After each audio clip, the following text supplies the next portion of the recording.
¿Cómo estás, Carolina? Buen día, ¿cómo va? Muy bien. Bueno, queríamos escuchar un poco tu análisis sobre esto de que prohíben tomar mate en el auto. En realidad como prohibición expresa, como debe ser vos sabés que estoy escuchando una música muy fuerte, no sé si me estás escuchando bien. Ahora le pedimos a Ah, Diego, bueno, nosotros te escuchamos bien acá, ¿eh? bueno, discúlpeme, No, yo por no favor. escuchaba bien.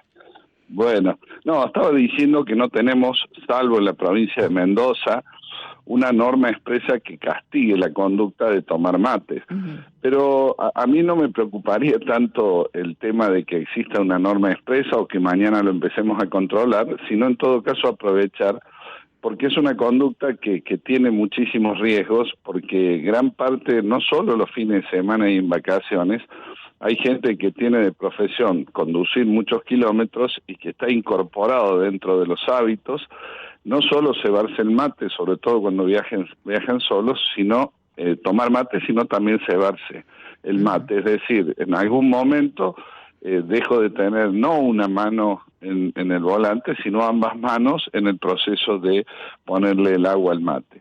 Creo que esto es una conducta de riesgo como tantas otras. Si bien nosotros tenemos, por ejemplo, fumar, que es simplemente y también incorporar una acción que distrae, porque todas estas cosas son distracciones, no Bien. es una conducta individual distinta a lo que es una distracción.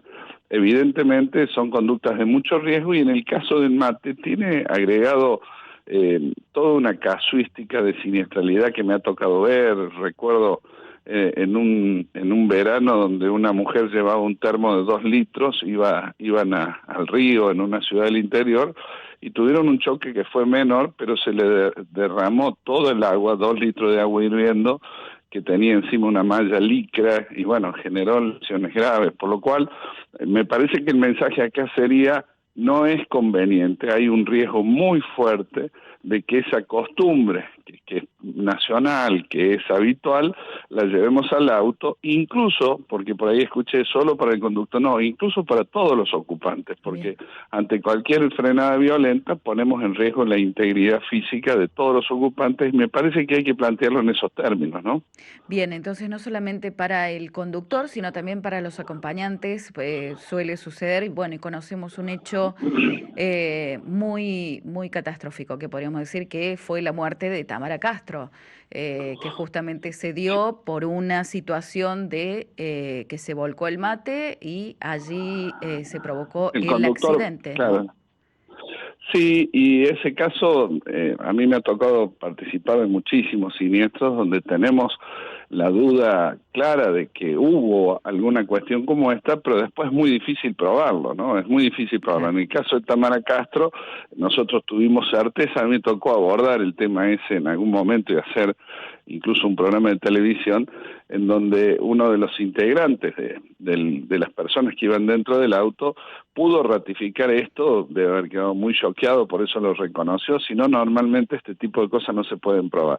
Pero me parece interesantísimo que los medios se ocupen, porque nosotros nos ha tocado ver en viajar por el país muchos camioneros que tienen como un hábito ya incorporado, incluso hay algunos que calientan el agua en pequeños elementos que llevan dentro del habitáculo y que esto potencia los riesgos. Parece increíble, pero nos ha tocado ver, porque hemos auditado muchas veces a los conductores, encontrarnos que tienen calentadores dentro del vehículo que los suelen utilizar incluso cuando están conduciendo. Me parece que hay que plantearlo como un riesgo muy fuerte, que nosotros entendemos que es un hábito, que es una costumbre, pero que nosotros los vinculamos en todo caso a las 2 horas y media máxima de manejo continuo y la necesidad de detenerse cada ese tiempo, 15, 20 minutos, y solemos decir: el mate tómalo en estos tiempos de descanso, tómate el descanso, tómate el Ujú. mate,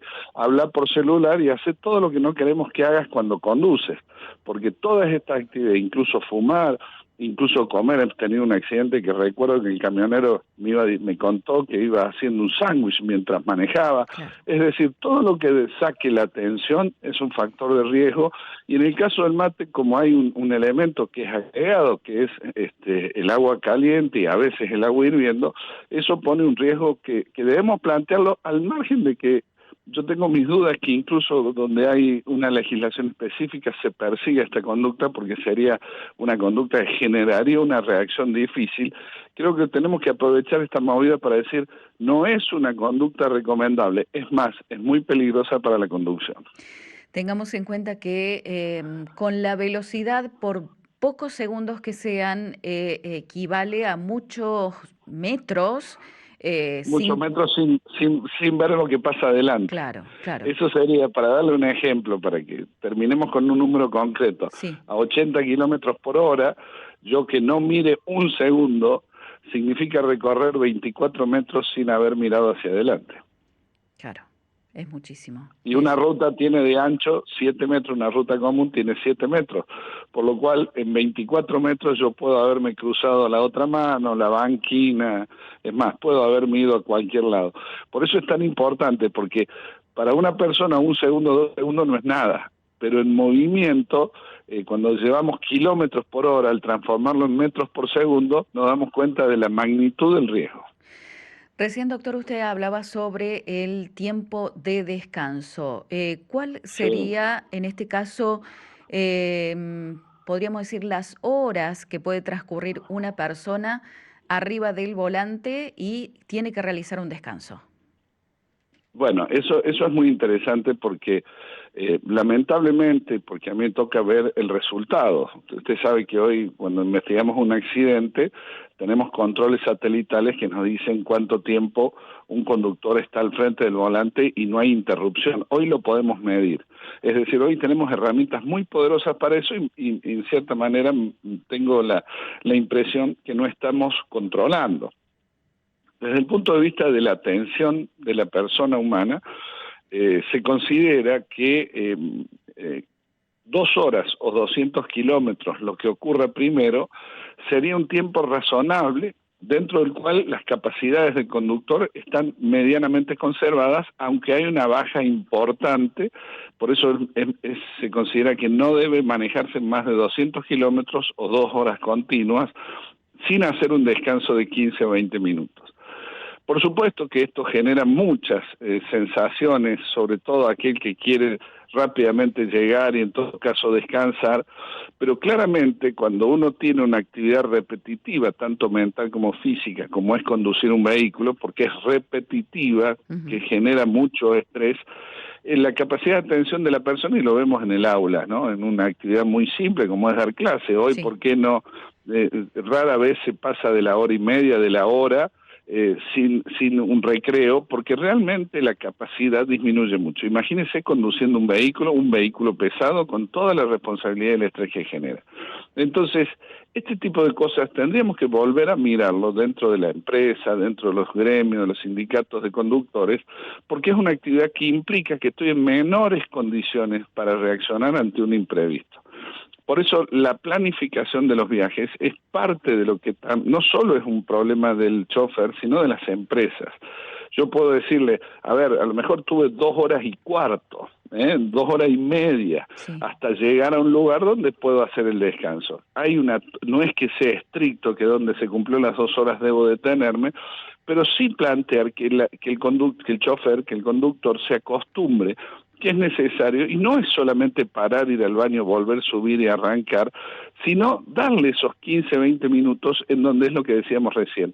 Yo puedo tomar los mates que quiera, tranquilo, disfrutar de esta costumbre que uno no puede desconocer que existe, hablar por celular, todas las llamadas que recibí o los mensajes que recibí, contestarlo, estirar las piernas, ir al baño, cargar combustible, Es decir, no es un tiempo que pierda el conductor, sino es una enorme mejora en sus condiciones para manejar con estos 15 o 20 minutos. Pero además hay otra cosa que es muy importante.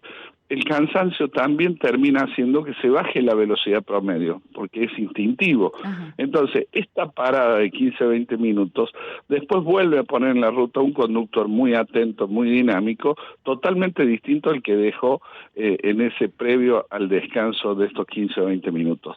Tiene que ver con esto, ¿no? La calidad de la conducción y la capacidad que cuando nos volvemos a oxigenar, nos distraemos, nuestra mente se relaja, hago tomar este mate, hacer la llamada a mi familia. Todo esto genera unas condiciones que le permiten afrontar otro tramo de la ruta con mejores condiciones.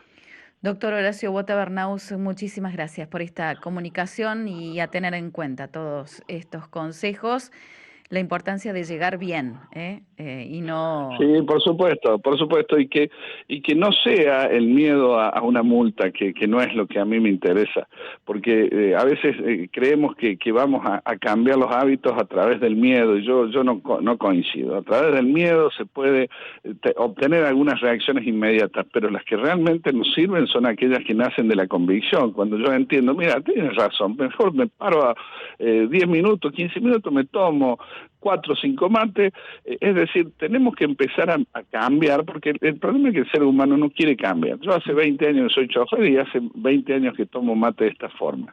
¿Por qué voy a cambiar? Bueno, de ahí viene debemos tener esa capacidad de convencer que este cambio no es para mal, simplemente cambiar una forma y mejorar la seguridad, que es lo que nos interesa a todos, proteger la vida y la calidad de vida. Doctor, muchísimas gracias por estos minutos para Radio María, ¿eh? Nos encontramos Un nuevamente. gusto. Gracias.